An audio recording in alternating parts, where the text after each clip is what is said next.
Hello everyone. বাংলাদেশের জনপ্রিয় fashion stylist Kadri Mahfuz, যে কিনা আমার ছোট ভাইয়ের মতো, এবং ও ফ্যাশন স্টাইলিং নিয়ে অনেক অনেক ভালো কাজ করছে। গতকাল জামদানি শাড়িতে দেখতে অপূর্ব লাগছিল বুবলি আপুকে।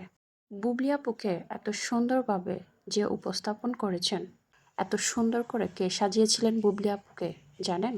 উনি আর কেউ নয়, বুবলি আপুর ছোট ভাইয়ের সমতুল্য মাহফুজ কাদ্রি ভাইয়া, যিনি কিনা বরাবরের মতোই বুবলি আপুকে অপূর্ব রূপে আমাদের সামনে এনেছেন, তাও আবার জামদানি শাড়িতে।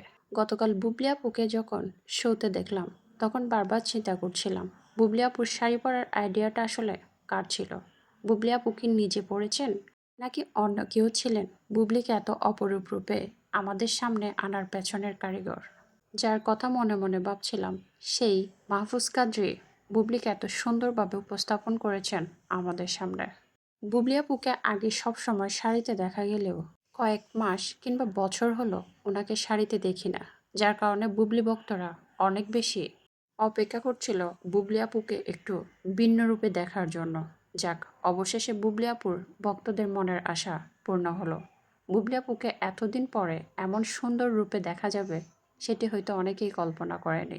মধ্যে অনেকেই বুবলি আপুর জামদানির শাড়ি পরা ছবি দেখার পরই অপু বিশ্বাসকে কপি করেছে বলে কমেন্ট করতে শুরু করেছেন।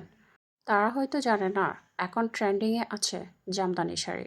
বুবলি আপু কিংবা অপু বিশ্বাস নয়, অনেকেই পড়ছেন এখন জামদানি। বড় বড় সেলিব্রিটি থেকে শুরু করে সাধারণ মেয়েরাও জামদানিকে প্রাধান্য দিচ্ছেন এই সময়ে। এছাড়া অনেক সময় অনেক কিছুরই তুলনা করেন অপু বিশ্বাসের ভক্তরা বুবলি আপুর সাথে, যা সত্যিই বেমানান।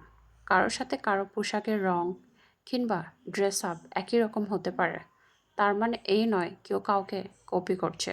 এই ধরনের লেম চিন্তাভাবনা যারা করেন তাদের হয়তো ফ্যাশন সেন্স তো দূরের কথা, সাধারণ জ্ঞানও হয়তো তাদের মধ্যে বিদ্যমান নেই।